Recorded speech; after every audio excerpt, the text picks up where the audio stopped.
This video is about Moses and Aron by Arnold Schoenberg.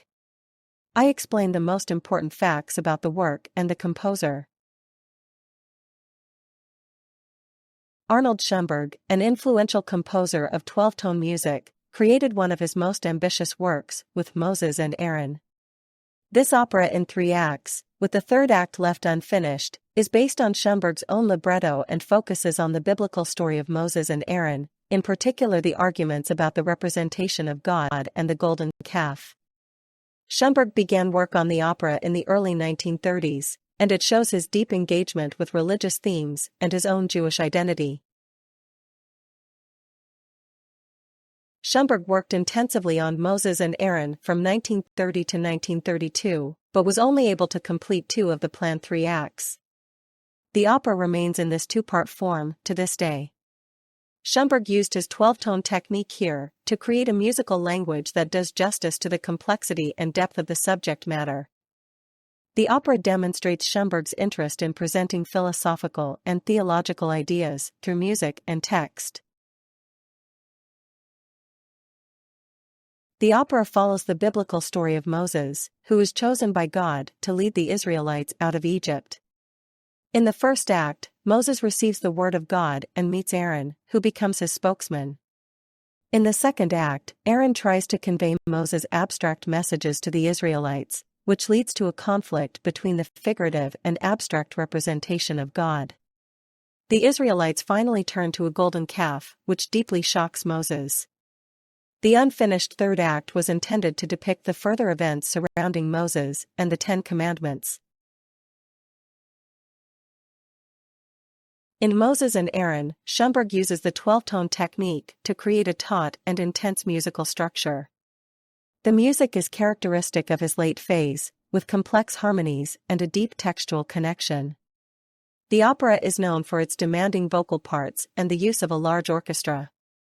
Schoenberg musically paints the inner and outer conflicts of the characters, with Moses often represented by Sprechgesang, speaking voice, to illustrate his isolation and difficulty in expressing himself.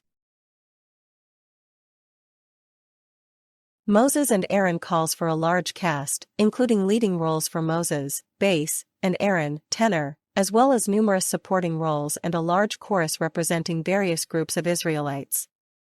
The orchestra for this opera is also extensive, with a wide range of winds, strings, percussion, and special instruments such as saxophones to achieve certain tonal effects. The instrumentation adds to the dramatic effect of the opera and reflects the emotional landscape of the characters.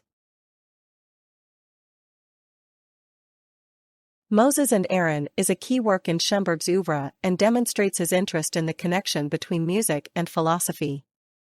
The opera reflects his personal struggles and his struggle to express his deepest convictions. It is also a work that demonstrates Schoenberg's technical and emotional development as a composer, particularly in his ability to use the 12-tone technique to depict complex psychological and historical themes. The opera of Moses and Aron has a complex reception history. Due to its technical difficulties and demanding music, it was initially rarely performed. It was only after the Second World War that conductors and opera houses began to approach the work, and today it is regarded as a masterpiece of modern opera. The opera is appreciated for its profound exploration of moral and ethical issues and its innovative musical language.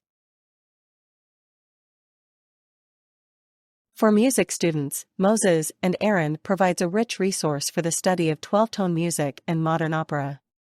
Students can use this work to better understand the development of musical modernism and the ways in which music can be used to represent complex themes. Analyzing Moses and Aron also helps to develop a deeper understanding of Schoenberg's musical and dramatic methods, and shows how music and text can work together to express profound philosophical ideas. The performance of Moses and Aron places high demands on the soloists, choir, and orchestra. The complex score and the demanding vocal lines require musicians of the highest ability. Conductors and directors must have a clear vision in order to make the opera's many layers accessible to the audience. At the same time, the work provides an excellent opportunity to explore and present the interplay of music, text and scene in a modern context, making it an enriching experience for all involved.